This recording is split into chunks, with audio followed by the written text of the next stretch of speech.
तो हेलो प्यारे बच्चों, स्वागत है आप सभी का आज के इस लेक्चर में। प्यारे बच्चों, आज हम डिस्कस करेंगे प्रेजेंट इंडेफिनिट टेंस के इंटरोगेटिव सेंटेंस के बारे में। यानी हम कुछ प्रश्नों की प्रैक्टिस करेंगे, ठीक है।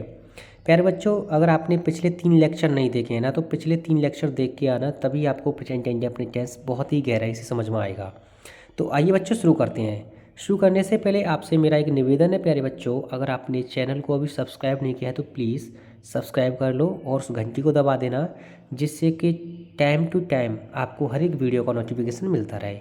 आइए प्यारे बच्चों शुरू करते हैं। प्यारे बच्चों, इंटेरोगेटिव सेंटेंस को हिंदी में प्रश्नवाचक वाक्य बोलते हैं। क्या बोलते हैं बेटा? प्रश्नवाचक वाक्य। अब प्रश्नवाचक वाक्य बेटा दो तरह से बांटे गए हैं, दो भागों में बांटे जाते हैं। एक तो यस या नो टाइप वाले, दूसरे होते हैं जब WH टाइप वाले।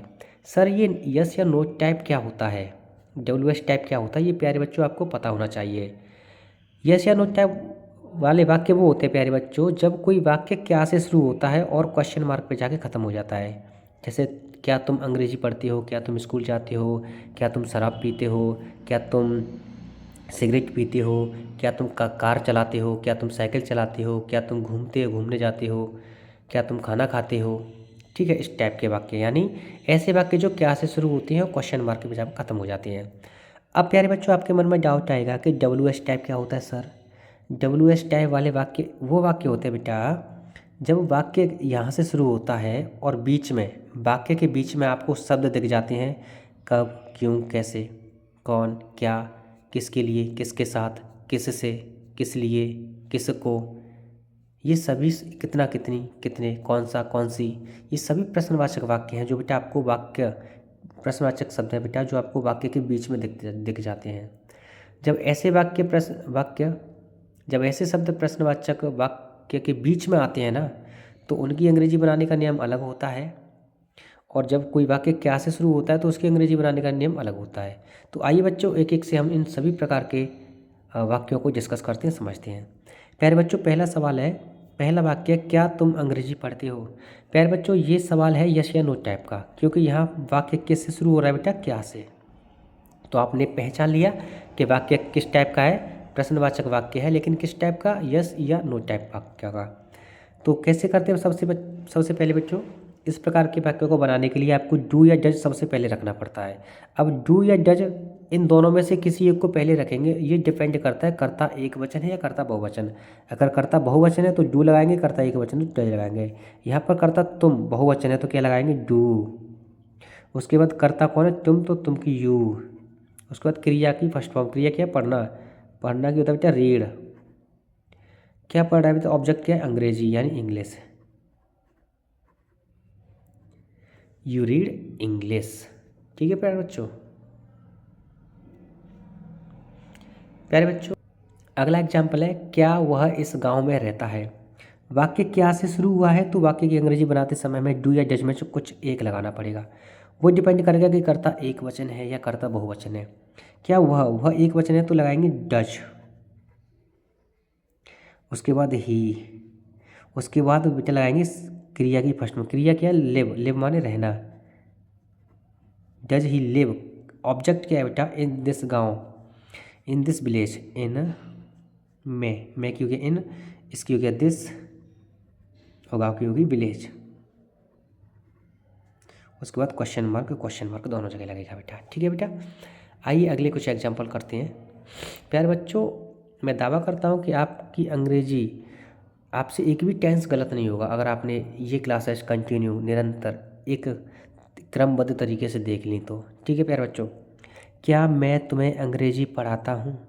क्या, तो वाक्य क्या से शुरू हो रहा है तो वाक्य डू आएगा आगे। क्यों डू क्यों आएगा बेटा? क्योंकि मैं शब्द में आया है, कर्ता, कर्ता में बहुवचन माना जाता है। डू, उसके बाद आई, पढ़ाना की होता है बेटा टीच। देखो जब हमें कोई सामने वाला पढ़ा रहा होता है तो उसके लिए टीच लगाते हैं, और हम पढ़ रहे होते हैं तो उसके लिए स्टडी या रीड लगाते हैं। Do I teach you mathematics यानी गणित, क्वेश्चन मार्क। क्या हम बाजार जाते हैं, वाक्य क्या से शुरू हो रहा है बेटा? तो हम के साथ क्या लगाएंगे? डू। उसके बाद वी, जाने के लिए लगाएंगे गो। कहाँ जा रहे हैं बेटा? मार्केट।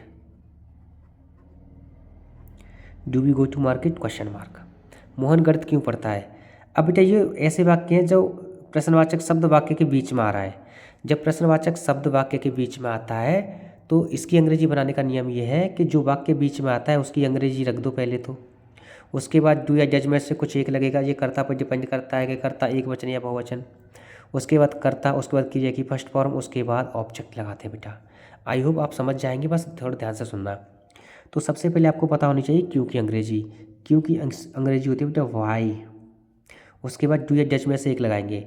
अब मोहन एक व्यक्ति का नाम है, सिंगुलर पर्सन है, तो लगा देंगे डज, वाई डज। उसके बाद मोहन, उसके बाद क्रिया रीड, और ऑब्जेक्ट क्या उसका मैथ। ठीक है बेटा, why does Mohan read math या मैथमेटिक्स कह सकते हैं। तुम स्कूल कब जाती हो। अब बेटा प्रश्नवाचक वाक्य जो शब्द है वो वाक्य के बीच में आया है कब।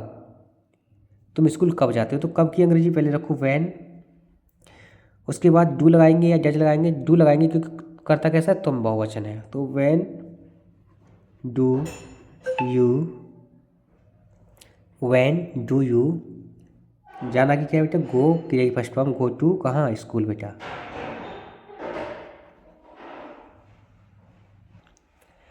अगला वाक्य बेटा, तुम कितने सेब खाती हो। ये इस प्रकार के वाक्य थोड़े अलग टाइप के बनते हैं तो इन्हें समझने में थोड़ी सी दिक्कत आएगी, लेकिन नहीं आएगी। मैंने इस प्रकार के वाक्यों पर कॉन्सेप्ट समझा रखे हैं पिछली क्लास में, पिछले लेक्चर में। इसलिए मैं आपसे कह रहा हूँ कि पिछली क्लास को देख कर आना, तभी आपको ये समझ में आ पाएगा अच्छे से। ठीक है बेटा, देखो तुम कितने सेब खाते हो, तो ये कितना, कितनी, कौन सा, कौन सी, किसके साथ, किसके लिए, इनके अलग स्ट्रक्चर बनते हैं। इनके स्ट्रक्चर बनते हैं कितना, अगर तुम सेबों को गिन सकते हो तो लगाओगे हाउ मैनी, हाउ मैनी। और कितने के जस्ट बाद जो भी नाउन आता है, जो भी संज्ञा आती है, जैसे कितने सेब, सेब क्या एक संज्ञा है बेटा, है ना, सेब एक संज्ञा है। How many apples. उसके बाद डू लगाएंगे या डज लगाएंगे, डू लगाएंगे बेटा क्योंकि तुम बहुवचन है। हाउ मैनी एप्पल्स डू, उसके बाद सब्जेक्ट यू, उसके बाद क्रिया की फर्स्ट फॉर्म ईट क्वेश्चन मार्क। अगर यहीं आ जाता हाउ मैन, तुम कितना दूध पीते हो, तो लगता बेटा how much milk do you drink. Okay बेटा। जैसे अगला वाक्य बेटा, शीला किसके साथ बाजार जाती है।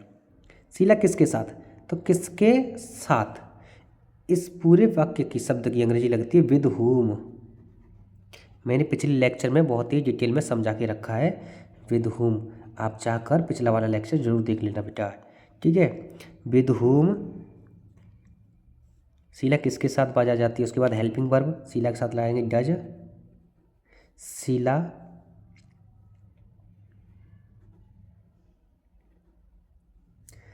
गो क्वेश्चन मार्क,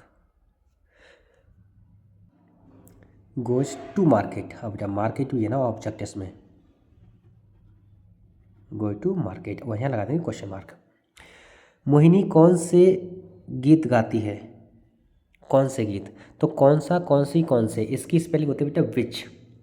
क्या, विच, विच, WHICH। ठीक है, कौन सा गीत, और जो नाउन आता है ना, नाउन, इसे विच के साथ रखते हैं, तो विच सॉन्ग डज। अब डज क्यों लगाया, डू क्यों नहीं, क्योंकि मोहिनी एक व्यक्ति का नाम है। विच सॉन्ग डज मोहिनी, क्रिया की फर्स्ट फॉर्म लगा देंगे सिंग माने गाना, उसके बाद क्वेश्चन मार्क। अगला है बेटा, तुम किस कक्षा में पढ़ते हो। हाँ, ये वाक्य भी बहुत अच्छे टाइप से प्रश्न पूछा जाता है। ये तो जनरली कोई भी पूछ सकता है आपसे, आपके गांव में पूछ सकते हैं कि आप कहाँ पर, किस कक्षा में पढ़ते हो, किस गांव में रहते हो, किस शहर में रहते हो। तो इस प्रकार के वाक्यों को बनाना भी आपको आना ही चाहिए, तभी आपकी इंग्लिश स्पोकन अच्छी हो पाएगी बेटा। किस कक्षा में, तो इन में की लगाएंगे, इसकी शुरुआत होती है इन विच, इन विच। उसके बाद जो नाउन आता है इसके पास संज्ञा आती है, संज्ञा इन which class, in which class. उसके बाद डू या डज में से कुछ एक लगाएंगे, वो डिपेंड करता है करता एक वचन या बहुवचन, तो डू लगाएंगे क्योंकि करता यहाँ पर कौन हो, तुम। इन विच क्लास डू, उसके बाद यू, उसके बाद रीड या स्टडी। मोहिनी किसके लिए काम करती है? बेटा अगर आपसे इस प्रकार के वाक्य पूछ लिए जाएं किसके लिए, तो किसके लिए की लगाते हैं बेटा? For home. इस वाक्य की शुरुआत होती है फॉर होम से। फॉर होम, उसके बाद helping verb does Mohan work. For home does Mohan work. हम इस स्कूल में क्यों नहीं जाते? अब एक प्रकार का वाक्य ऐसा पूछ लिया जाता है बेटा, वाक्य प्रश्नवाचक भी होता है और वाक्य नकारात्मक भी होता है। तो इस प्रकार के वाक्य को बनाने के लिए आपको क्या करना होगा कि सबसे पहले इस प्रश्नवाचक शब्द की अंग्रेजी रखनी होगी वाई। वाई। उसके बाद हेल्पिंग वर्ब लगानी होगी डू या डज, तो लगाएंगे डू क्योंकि वाक्य कैसा बहुवचन है। उसके बाद सब्जेक्ट लगाएंगे वी। वाई डू वी, उसके बाद नहीं की स्पेलिंग लगा देंगे नॉट। उसके बाद लगाएंगे क्रिया। क्रिया क्या बेटा? पढ़ना। पढ़ना क्या होता है? Study.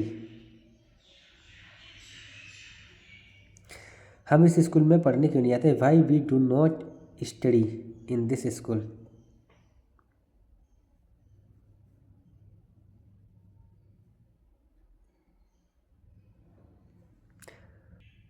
In this school. I hope प्यारे बच्चों आपको प्रश्नवाचक वाक्यों में अब कोई भी दिक्कत नहीं आएगी। आपको किसी प्रेजेंट इंडेफिनिट टेंस का किसी भी प्रकार का वाक्य दे दिया जाए प्रश्नवाचक वाक्य, आप उस प्रकार के प्रश्नवाचक वाक्य को ईजिली आसानी से कर सकते हैं। तो प्यारे बच्चों, अगर आप अपनी इंग्लिश को मजबूत करना चाहते हैं, इंग्लिश ग्रामर को मजबूत करना चाहते हैं, तो प्यारे बच्चों इस चैनल को अभी सब्सक्राइब कर लेना और घंटी को दबा देना, ताकि आपको टाइम टू टाइम हर एक वीडियो का नोटिफिकेशन मिलता रहे। प्यारे बच्चों, अगर आपका गणित कमज़ोर है, आप साइंस आपको समझ में नहीं आती, तो मुझे कमेंट करके ज़रूर बताना। मैं आपके लिए गणित की क्लास, साइंस की क्लास लेता आता रहूँगा। ऐसे ही विद पेन और पेपर के माध्यम से मैं आपको गणित और साइंस बहुत अच्छी तरीके से सिखा दूँगा, जिस तरह मैं इंग्लिश ग्रामर आपको सिखा रहा हूँ। आई होप आपको ये जानकर बहुत अच्छा लगेगा कि ये इंग्लिश ग्रामर की क्लासेस ऐसे ही आपको निरंतर मिलती रहेंगी। या तो ये क्लास आपको दोपहर के 12 बजे मिलेंगी, या 4 बजे, या रात के 9 बजे। हर दिन इंग्लिश ग्रामर की 2 क्लास मैं आपको कराऊंगा, जिससे कि आप कम से कम समय में इंग्लिश ग्रामर जल्दी से जल्दी सीख जाएं। ठीक है बेटा, चलिए मिलते हैं अगले लेक्चर में। धन्यवाद।